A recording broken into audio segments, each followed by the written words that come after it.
share about the future of prosthetics and how your dreams of advancing prosthetic technology can become reality? That's a mouthful. What is my dream for prosthetics moving forward? Prosthetics would be something that I entirely can self-independently put on or do by myself. Um, that's what I would suggest moving forward would be, or that's what moving forward would look like, is just inventions or things that I can't currently do by myself turn into situations or things that I can do by myself, or at least have help doing with the use of prosthetics or other adaptive means. Mhm. Um, Pretty much the ability for full independence through prosthetics is what you're trying to say. yeah, Yeah, yeah. I suck at articulating what I'm I trying to know. do the You have cross. time figuring it out. But yeah, pretty much full independence through prosthetics, which in like Lauren's case, for example, all of his current prosthetics, he needs assistance to get in them, which once he's in his prosthetics, he has more independence, but he still has to rely on somebody to get in that prosthetic.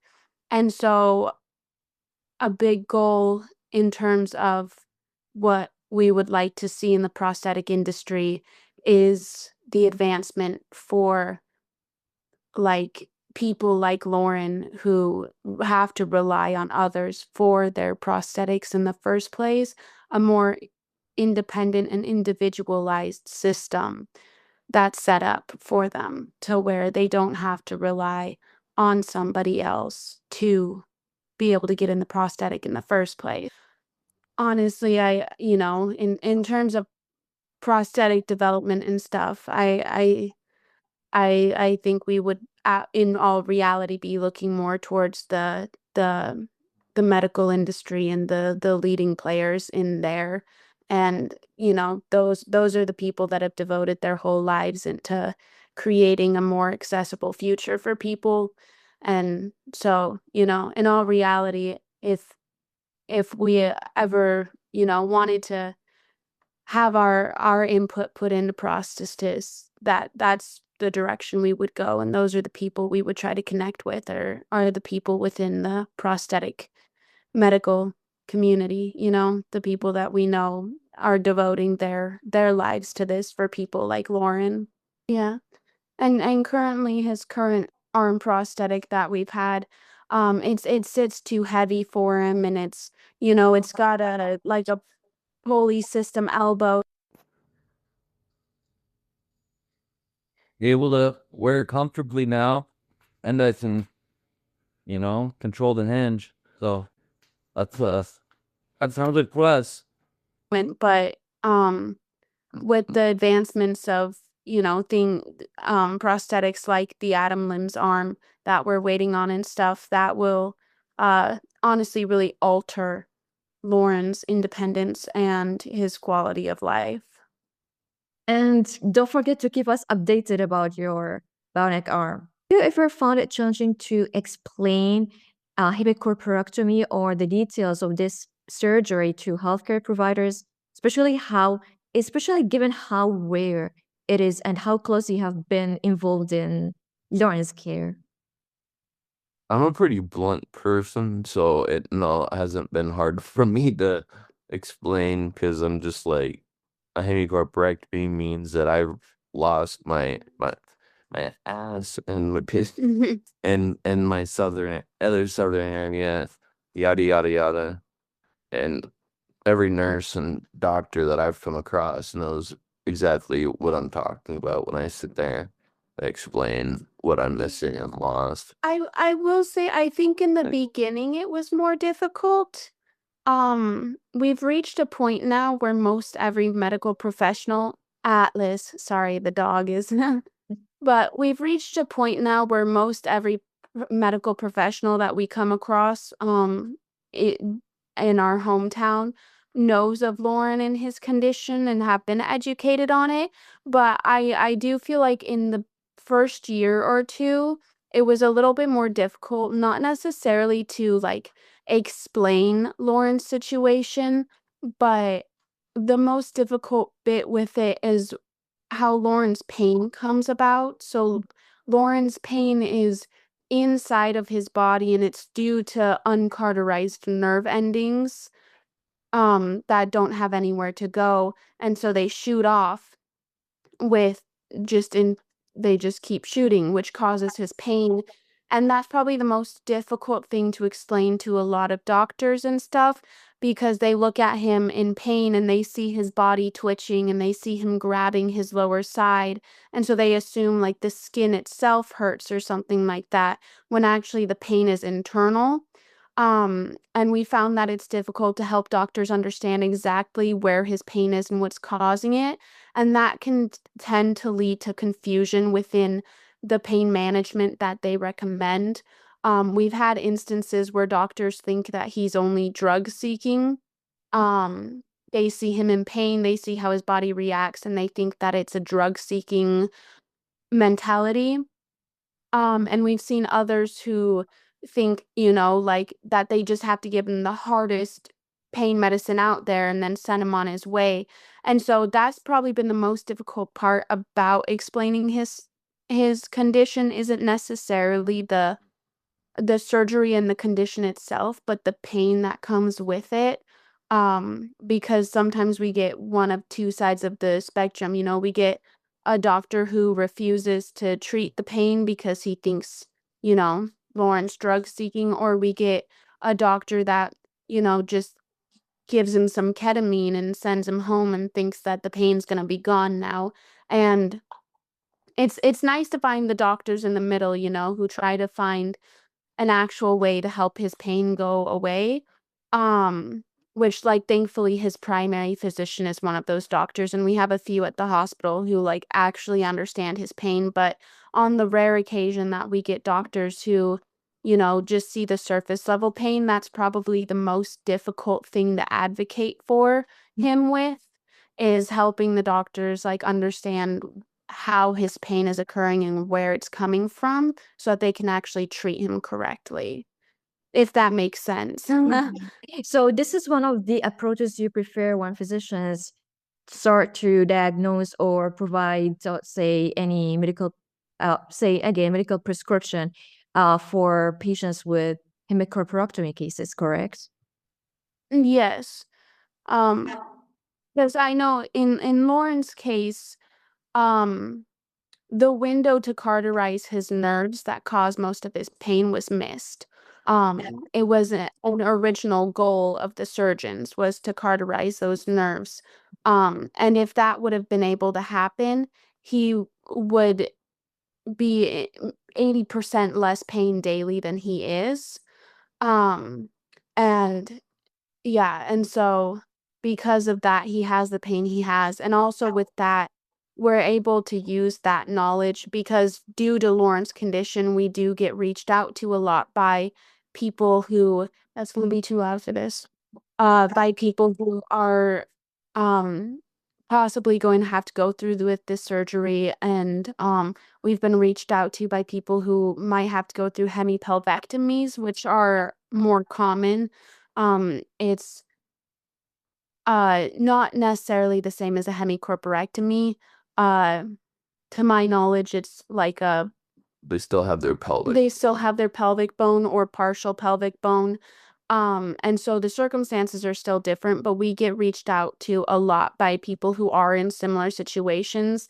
And I know one thing we found in all of this in terms of like our knowledge with Lauren's condition and his pain, um, is like to make sure that they know to advocate for themselves going into the surgery to ensure that anything that could help them to avoid long-term pain is taken care of. Before, yeah, would you do you want to add anything, Lauren? I just wanted to say, for instance, a man that I knew that became a hemicorporectomy, his name was Roger Queen.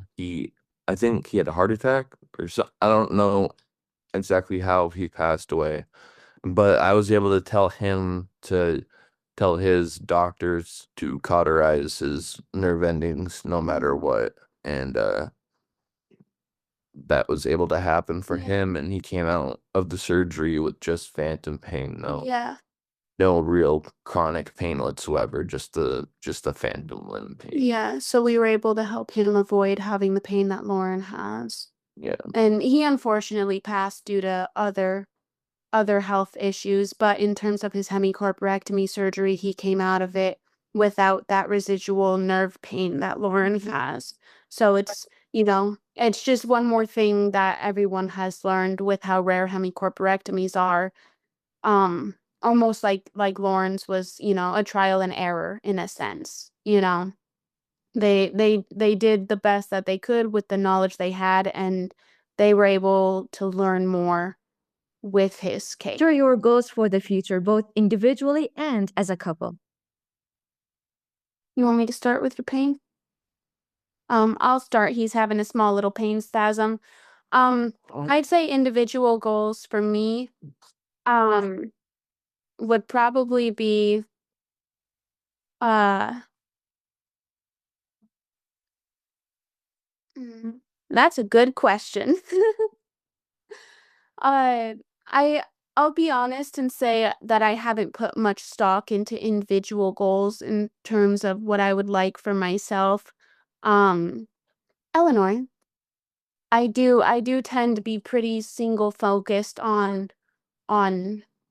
our future together. Um, so in terms of individual goals, I say like outside of, maintaining my mental health and having my own hobbies and stuff, the rest all really much revolves around Lauren and trying to make sure that we can have as peaceful and as normal of a life as a couple as we can. You have a lot of individual goals though for the future. What are your individual goals, Lauren? Just to be independent, be able to get back to streaming video games on Twitch and YouTube. Want to get a greenhouse in the backyard. You want to start a business? Want to hopefully start a business in the future, involving real estate and video games mixed together. I was thinking if I could have a 3-tiered building, basement, base floor, and then Top. second floor or top floor, you want to call it. And what I would do is in the basement floor, I would run our LLC or our company merchandise through it, and that's where I'd make and store our merchandise. And then on the base floor, I would do like a video game daycare center where people can come by, drop off their kids, and the kids can play video games or even Much. board Yeah. other games like pool or air hockey, stuff like that, with everyone trained in CPR so people feel comfortable enough to leave their kids. Legally, we need that And anyway. yeah, well, yes.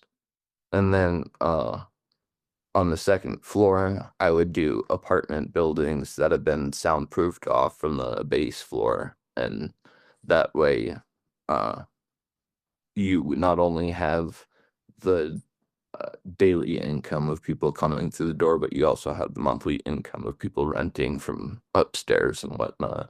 Yeah. That's my future goal, is to have a building like that where Yeah. I can Kind of a mix of giving back to the community while also because obviously you don't want your kids to be in front of a screen all day, but sometimes it's nice for them to be able to have that outlet.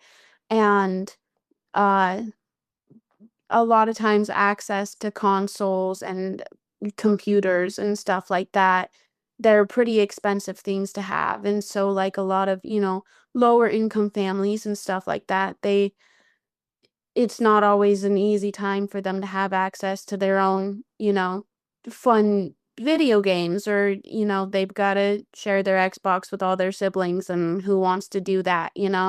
And so the point of the video game aspect of it is, think recreational center, but for video games.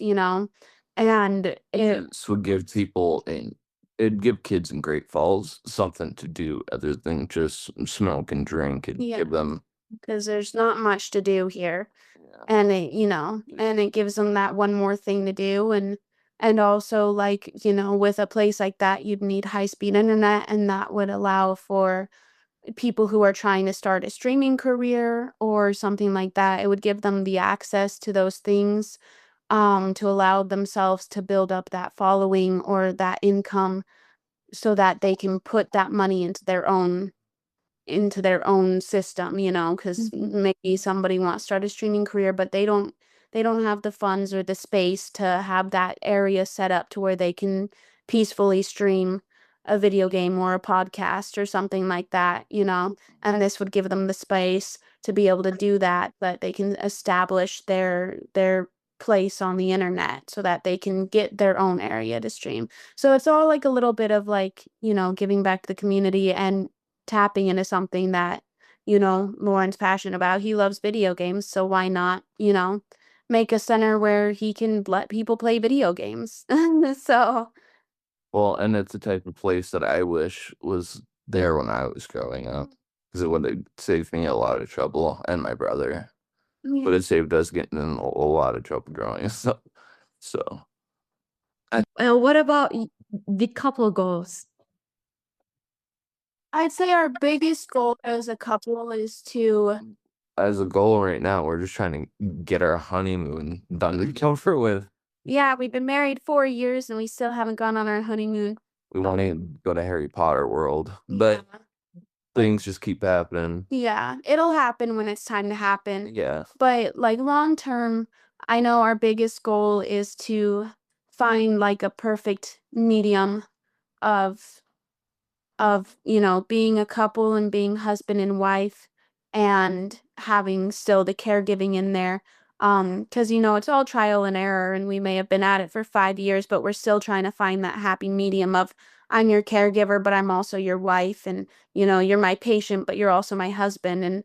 And I think, long term, for me at least, as a couple, that's the most important thing to me, is to find that rhythm that works best for us, because once that rhythm hits, pretty much everything else will feel unstoppable.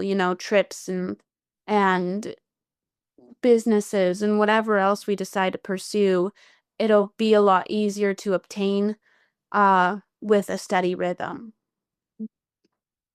Yeah, I couldn't have said it better. Right now, we're just kind of striving for a happy medium of hanging out too much or too little, Yeah. doing too much or too little together, that relationship wise. Yeah.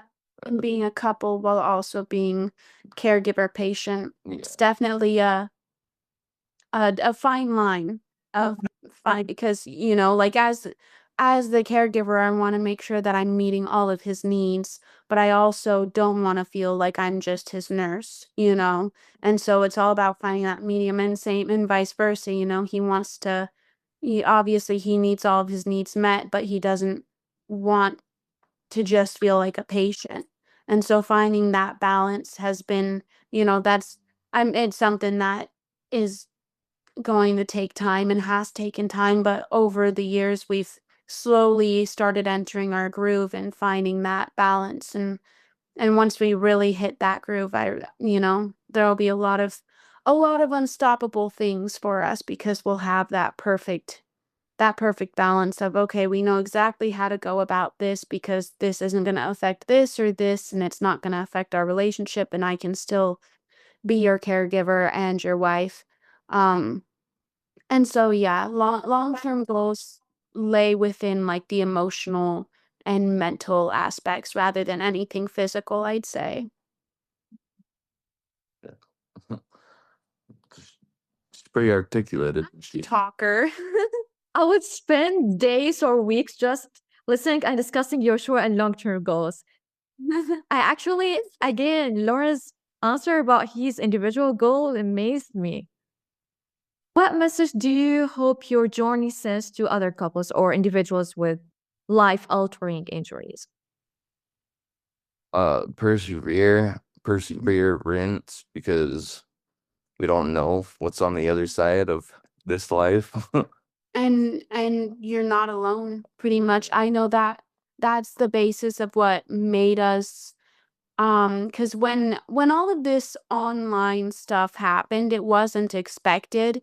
Um, we started with a viral TikTok video, and then everyone wanted to know what happened, which led to what it is now.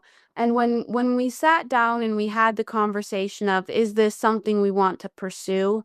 We had to ask ourselves, like, why do we want to pursue this? And all of it revolves around the community aspect, um, which is what sets us kind of apart from other mainstream streamers. Is, uh their goal is to be entertainment, whether it's video game streamers, podcasters, they're providing that entertainment.